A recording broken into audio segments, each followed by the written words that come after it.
Vamos a hacer esta meditación basados en el comienzo del libro de Ageo del profeta.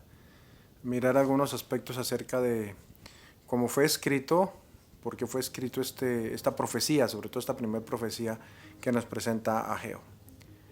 Bienvenidos a Meditaciones Peregrinas.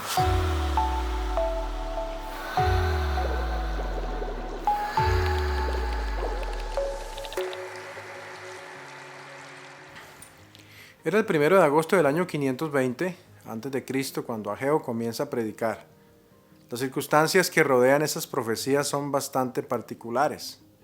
Ageo proclama una profecía que va dirigida a dos personas en especial, a Zorobabel y a Josué. Zorobabel, nieto del rey Jeconías, que fue llevado en cautiverio en el año 597 a.C., a Babilonia, me imagino.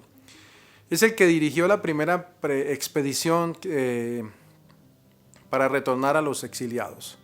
Se le da título de gobernador, que es como el título de un alto comisionado o representante oficial de una colonia judía ante la corte de los persas.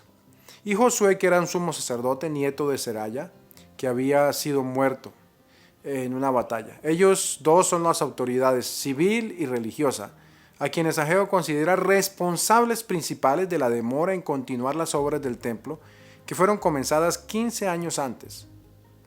Con el retorno del exilio empezaron a construir un templo porque estaba en ruinas y lo fueron levantando, pero por diversas razones, entre otras la precariedad en que encontraron todo su territorio después de haberse ido por tanto tiempo, en su regreso, y también la falta de voluntad. Algunas familias se dedicaron a construir y adornar sus propias casas, dejando abandonada la obra del templo. Ha llegado la hora de reedificar la casa del Señor. Es el grito del profeta, lo que quiere Ageo. El mundo moderno parece vivir en las mismas preocupaciones de los pueblos de aquellos tiempos, en aquel momento. Pensar solo en lo propio, pensar solo en lo material, darse las propias comodidades y olvidarse de Dios. Pero la pregunta ahora es que ¿acaso Dios necesita una casa para vivir? ¿Acaso Dios necesita un templo? Es una interesante pregunta y la respuesta es que Dios quiere tener una casa sin necesidad de necesitarla. Podría ser una especie de pregunta para discusiones con un ateo. ¿Puede Dios crear una casa tan pequeña, en la que ni siquiera Él pueda caber en su grandeza? Bueno. La manera como Dios se ha mostrado al hombre a través de los años ha ido evolucionando. Hoy hablamos de un Dios cercano, más cercano, tan cerca que ya está entre nosotros, tan cerca que se hace pan para vivir entre nosotros. ¿Dios necesita templos? Plugo a Dios vivir en un templo, porque sí, porque Él quiso, y no necesariamente porque Dios necesite templos, sino porque nosotros los necesitamos. Necesitamos un lugar para que habite Dios y encontrarnos con Él.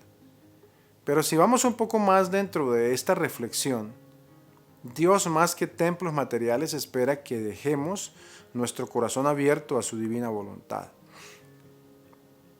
Le dice Dios a Luisa Picarreta en una de sus revelaciones en el libro del cielo, y lo voy a leer textualmente: tú debes saber que el alma en la gracia es el templo de Dios.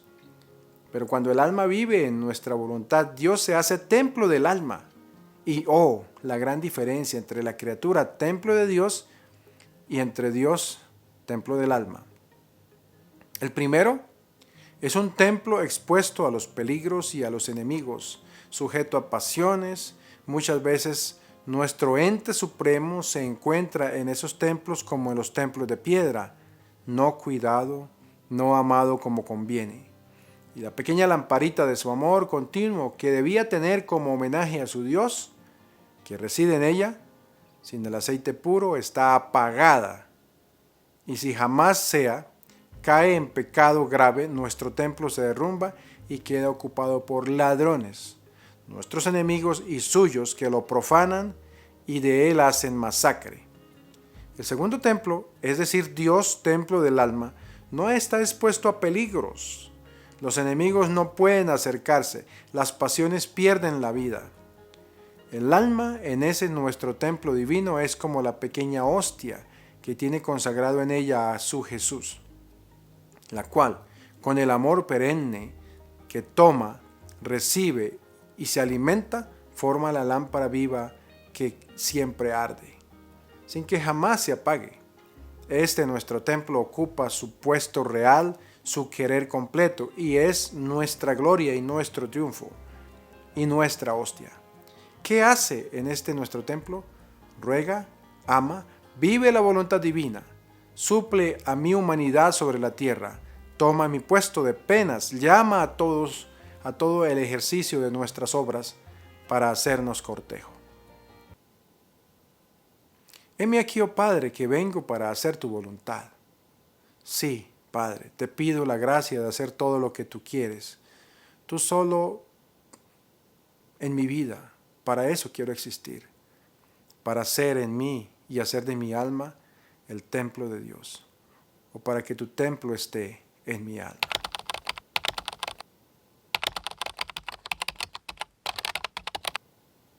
Apreciado pueblo de fe, gracias por este tiempito de meditaciones peregrinas.